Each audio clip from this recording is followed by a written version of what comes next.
Se você ainda não conhece a Rina Sawayama e clicou nesse vídeo por acaso, se prepara para conhecer uma das melhores artistas dos últimos anos. E falo isso sem nenhum exagero. A Rina merece cada gota do hype que vem ganhando com seu álbum de estreia lançado esse ano, chamado Sawayama, e que é facilmente um dos melhores trabalhos de 2020. Rina usa a fórmula dos top 20 hits das últimas décadas para quebrá-lo completamente e criar um som único. O auge da cultura remix no pop mainstream, essa é a genialidade da Rina Sawayama.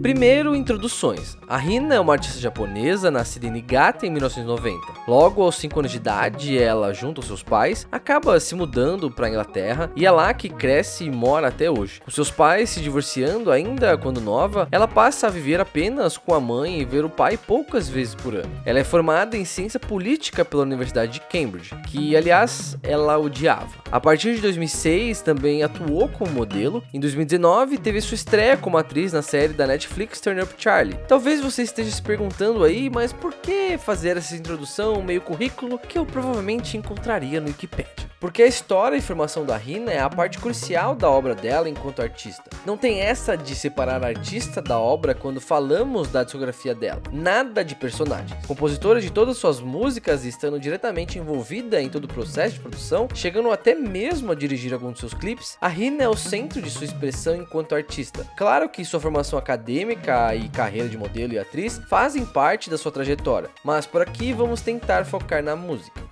Para o formato que a cultura pop diz ser o ideal para artistas femininas, a carreira da Rina começou um pouco mais tarde do que esperava, mas o sonho de ser cantora esteve lá desde pequena. Ela conta que lembra de cantar na sala de casa ainda criança e seus pais falarem como poderia se tornar uma cantora. E assim ela passou sua infância e adolescência, chegando até mesmo a cantar na igreja que ela tinha ao lado da sua escola durante o ensino médio. Mas sua carreira de fato começou na universidade com o Lazy Lion, seu grupo de rap que tinha com Theo Willis, que hoje é baixista da banda Wolf Alice. Eles chegaram a tocar alguns shows em bares e casas pequenas de Londres, mas não durou tanto tempo. Logo a Rina saiu em carreira solo e já chegou de um jeito positivo, apesar de não achar tão bom assim. Ela estreou com 2 músicas em 2013, Who e o single principal Sleeping Walking. Nessa fase, o R&B dos anos 90 era claramente a sua influência mais forte. A estética preto e branco, meio elegante até no som, curiosamente veio com o remake de uma canção de Ninar que ela escreveu aos 18 anos. E é em coisas simples como essa que a gente consegue começar a observar o que se tornaria uma das maiores habilidades da Rina enquanto artista. Transformar sonoridades diferentes em cada vez mais suas. Mesmo que haja uma parada genérica como uma canção de Ninar, ela já conseguiu trazer mais personalidade para a faixa. Já o B-side Who, mesmo menos comentada que o single, ainda vale prestar atenção. Com pianos e melodia bem Frank Ocean, a canção traz uma perspectiva interessante na composição sobre sua relação com quem pensa em torná-la sua amante. Então, ainda que essas 2 faixas de estreias não sejam as produções mais inventivas do mundo, elas ainda traziam a essência do que viria pela frente. Já nessa época, um aspecto muito importante para Rina eram que suas músicas fossem chicletes, e não no sentido ruim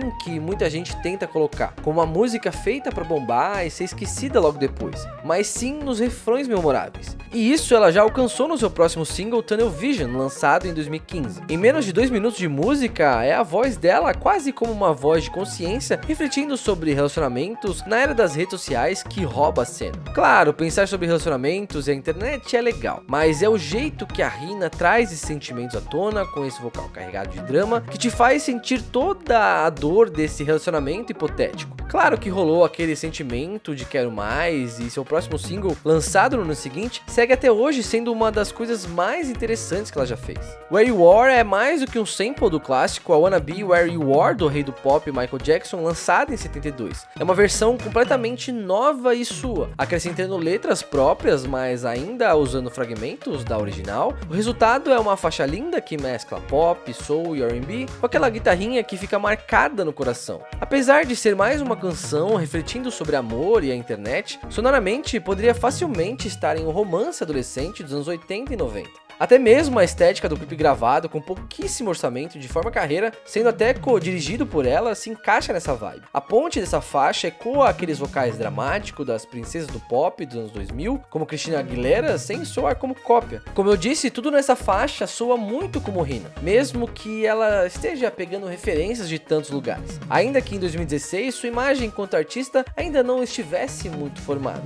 Mas não demorou muito para começarmos a ter uma resposta mais clara. Após lançar Cyber Stockholm Syndrome, um remix de Tunnel Vision, com Samir e Afterlife como singles, finalmente seu EP ou mini álbum de estreia chamado Rihanna foi lançado em 2017. Esse trabalho continua com suas reflexões sobre o mundo digital e que até renderam o nome do seu fandom Pixels, mas o álbum também foca em questões políticas, como a falta de visibilidade de artistas asiáticos na música pop ocidental. Você pode estar meio sem entender porque demorou tanto para lançar os trabalhos, sendo que tava todo mundo curtindo o som dela e querendo mais. Bom, essa é a realidade do artista independente. A Rihanna teve que juntar dinheiro por uns bons anos para conseguir soltar esse trabalho. Ao lado do produtor Clarence Clarity, a Rihanna conseguiu criar um trabalho que capturou de vez a atenção da crítica especializada. O EP rendeu muitos elogios, notas altas e colocações em listas de melhores do ano. E não é pra menos, ele realmente é muito bom. Take Me As I Am é o auge do pop Max Martiano. Acabei de falar esse termo meio sem saber se é de fato um termo, mas assim, uma breve explicação. Max Martin, superprodutor e compositor sueco, responsável por grandes hits pop dos anos 90 e 2000, como Oops, I Did It Again, I Want It That Way, Since You've Been Gone e tantas outras. A música Ordinary Superstar é um comentário super bem-vindo para a época em que o mercado de influencers começava de fato a crescer e criar estrelas. São as guitarras em Afterlife, que aliás a Grimes mandou uma mensagem para Rihanna comentando sobre como essa era a melhor música pop já escrita. São os vocais dramáticos e o lindo dueto de Tunnel Vision. Esse EP é excelente, assim, do começo ao fim.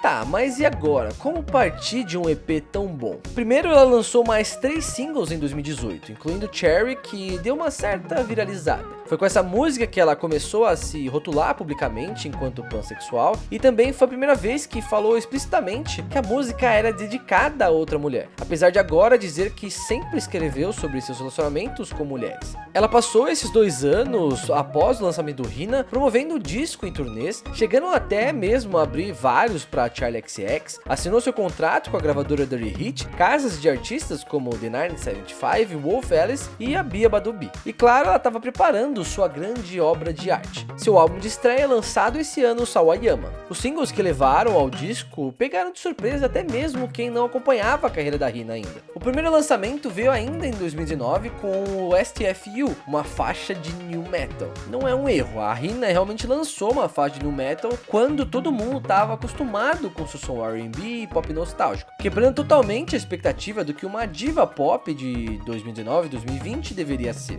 A faixa fala sobre a vivência enquanto uma mulher japonesa que vive no Reino Unido e ouviu diversas falas xenofóbicas no decorrer da vida, e que no clipe é personificado por um cara britânico com quem ela está tendo um encontro. Tem certos sentimentos que nada como aquele rock mais agressivo para conseguir externalizar, e a Rihanna foi muito inteligente em usar essa sonoridade acompanhada pela estrutura pop e composição incrível. Foi aí que todo mundo ficou, opa, beleza, vem aí um disco mais rock. Até que a Rihanna lançou como The Garçon Like the Boys, que era o completo oposto de STFU, o auge da dance music que eliminou Madonna nas músicas feitas para serem trilha sonora de filmes sobre moda como O Diabo Veste Prada, refletindo sobre como a confiança feminina é levada como arrogância na sociedade, ao contrário da masculina que indica um sinal de poder. Além, claro, de ser o nome de uma marca de roupas japonesa e a Rihanna fazer essa brincadeira com marcas no clipe e na letra. Outra curiosidade dessa música é que ela ganhou um remix com a nossa queridíssima Pabllo Vittar.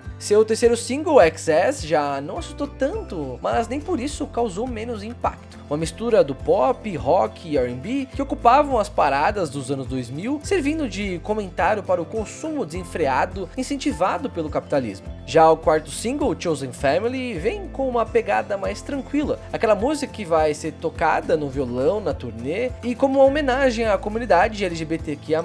Mas então finalmente ganhamos o álbum. E que álbum! Se os singles já indicavam, o álbum é um passeio por tudo de melhor produzido no Top Hits dos anos 2000, onde conseguimos enxergar as referências sonoras, mas nunca exatamente. Sabe aquela coisa de você sentir que aquela melodia é familiar, mas não ter a música certa de qual ela faz parte? É isso. Ela bebe de tantas fontes que é impossível rastrear exatamente a origem. É um pouco de Britney Spears, Evanescence, Hikaru Utada, Korn, Demi Lovato, Bjork, Janet Jackson, Boa e muito mais. Até mesmo o jogo Final Fantasy é sampleado na faixa Snake Skin. Temos o pop rock de arena de Who's Gonna Save You Now, o dance pop elegante de Love Me For Me, a introdução grandiosa de Dynasty e o single Bad Friend, que traz a perspectiva de ser na realidade um péssimo amigo para alguém, e tantas músicas diferentes que de alguma forma funcionam como uma obra única. A Rina usa desses elementos para contar a sua história do seu jeito. É um disco muito particular, apesar de soar tão universal. Ela reflete sua relação com a família e o próprio conceito de família como o consumo, sua identidade enquanto mulher japonesa, enquanto pansexual, sobre autoestima e amor próprio. Ela chega até a cantar nos 2 idiomas no álbum em músicas como Akasaka 7. Por isso nós precisávamos dar aquela introdução sobre quem é a artista para quem não ouviu o disco ainda. Mas a sensação de que temos ao ouvir o Sawayama é a de que conhecemos um pouco mais a artista, o que é raro na indústria pop, que tradicionalmente coloca 20 compositores em uma mesma faixa. A crítica, claro, recebeu o álbum de braços abertos. Até a gente por aqui já chegou a colocar o álbum na nossa lista de melhores álbuns gringos até a metade de 2020, que você pode checar clicando aqui no card. Mas o fato é que a Rina conquistou muito fãs famosos também, como a Grimes e a Charlie, que já falamos aqui, o R.E.M. do BTS e um que de certa forma foi até surpreendente para ela, o nosso queridíssimo Elton John.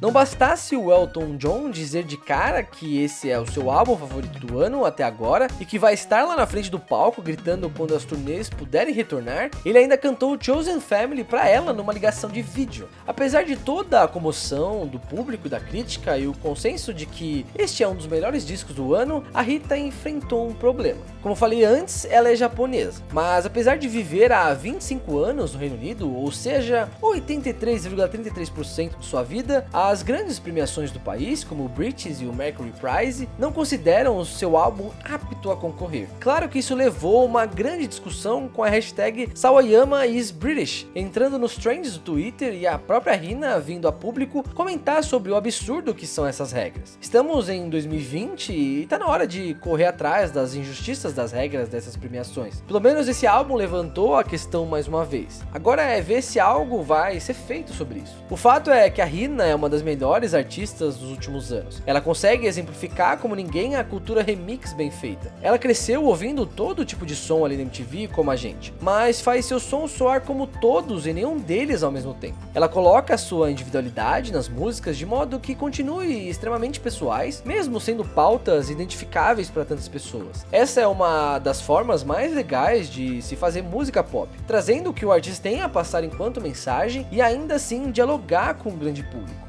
Tá tudo certo em ter música com ou sem a tal mensagem ocupando posição de destaque nas paradas. Afinal, a mensagem de uma canção vai muito além do que está nas suas composições. Mas é legal ver a Rina escrevendo suas próprias histórias e conseguindo destaque vindo de um lugar honesto de composição e produção. Com certeza o caminho da Rina só tá começando.